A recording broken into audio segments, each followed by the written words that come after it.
All right, time now for Perspective. And our guest is Colombe Cahen-Salvador, the co-founder of Volt Europa, a self-described European political movement. Thank you for coming into France 24 today. Just want to remind our viewers, consider the uncertainty in Europe's three biggest economies alone. Only this week, a record level of dissent against Theresa May's Brexit plan. And yet, her government survived the no confidence vote because no one wants the job as British Prime Minister. In Germany, the bloc's longest tenured leader, Angela Merkel, paved the way for her exit, stepping down as party leader. And the honeymoon over in France, abruptly for Emmanuel Macron, the golden boy, in a battle with the yellow vest. Colombe, want to begin by asking you, some would call this a renaissance of people power in Europe. Others would say it's staring over a populist abyss. What did you mean when you said Europe needs a wake-up call? So clearly you can see it with what's happening, whether it's Brexit, the yellow vest or other.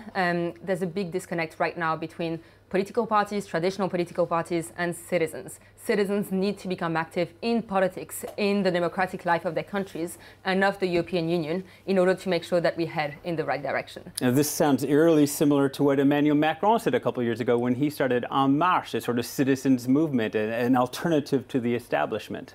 Well, they're saying something and they're doing it. So Volt is quite different in the way we operate. So we are extremely democratic. For example, we talk about citizens' movements. Citizens need to have a say. So we vote on our politics, on our policies, on our board, and on our candidates list.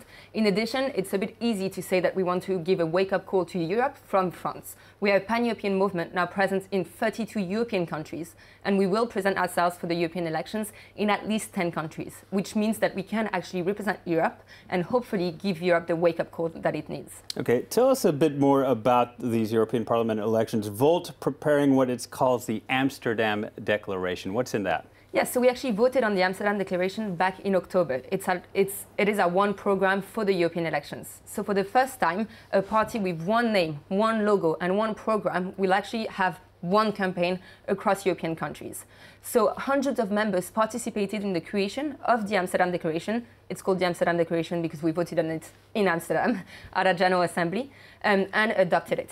In this, we explain in details what we actually want to do in the European Parliament. The first part concerns the European Union, so we want to make it more democratic. We want to make it stronger and more secure. For example, we want to give parliamentarians the right of legislative initiative.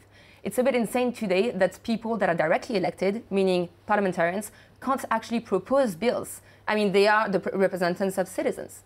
Second, we want to create sustainable growth. We want to ensure that young people and older people across the continent have access to a job by, for example, channeling EU funds to challenged regions. And finally, we want to create a Europe of rights, a Europe that is actually equal, by ensuring that everyone has equal rights. And the European Union has the power to do so. For example, by passing measures to ensure that women and men in the workplace are paid the same. And these members of Volt, I think they're called Volters, yeah. Are they young? Are they old? Are they career politicians? What walks of life do they come from? What is sort of the standard profile of a candidate? So the co-founders, we're all pretty young, so it started quite young, but we are now representing more of society. So we have members from the age of 14 to 92.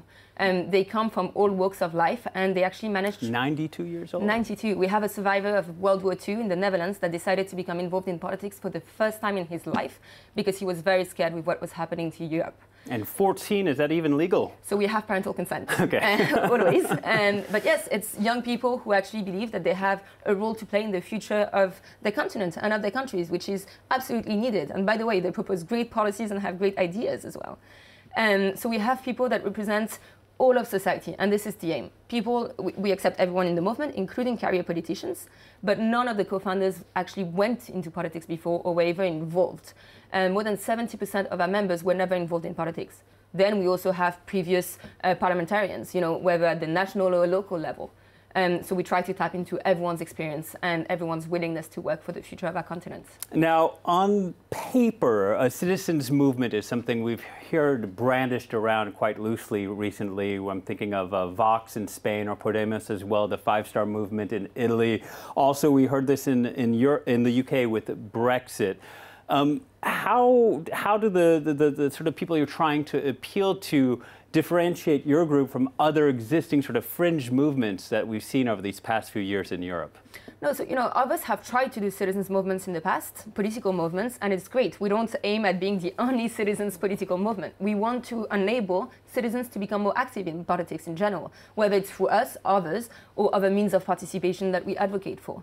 However, within Volt, we have a quite unique model. The fact that we are pan-European, so for example, if you were to join tomorrow Volt, you would be able to be active in Volt France, in Volt Europe, and you would be able to work with everyone else on the continent. We really work as one to represent the Europe we actually want, a Europe that is united and works together. And have you had any resistance in any of the countries where you're trying to be active? No, so it was actually very well received, and that's why we continued. When we launched Volt, we had a Facebook page, a website that really wasn't that great, and a few people behind their computers. And within the first few days, we had hundreds of applications to become volunteers for Volt. And we've seen broad interest across the continent to be able to join Volt and work for Volt and ahead of the European elections. Of course, in countries where the situation is a bit more dramatic and in which the political landscape is in a weird situation, like Italy, for example, it's easier to be able to start a Volt in a stronger manner. And one final question real quickly. Volt aiming for these European parliamentary elections. Brexit, scheduled to take place in March, 2 months before those European parliamentary elections, partly chosen to avoid any sort of confliction with there, but now that date's being talked about being pushed back. Do you think the UK should be fielding candidates for the parliamentary election or not? So this is one of the big questions, right? So I think we can't really answer this question unless we know what's going to happen. This is why Volt advocates for a three-way referendum to happen very quickly. The first option would be a no-deal Brexit. The second option would be the current agreement negotiated by the EU and Theresa May. And the third option would be for the UK to remain in the EU. Of course, if the third option is chosen, then the UK should be able to file candidates for the European elections. Otherwise, it doesn't make sense. All right. Thank you very much, Colombe Cahen-Salvador, co-founder of Volt Europa. Thank you for having me. Thank you. All right, time now for a reminder.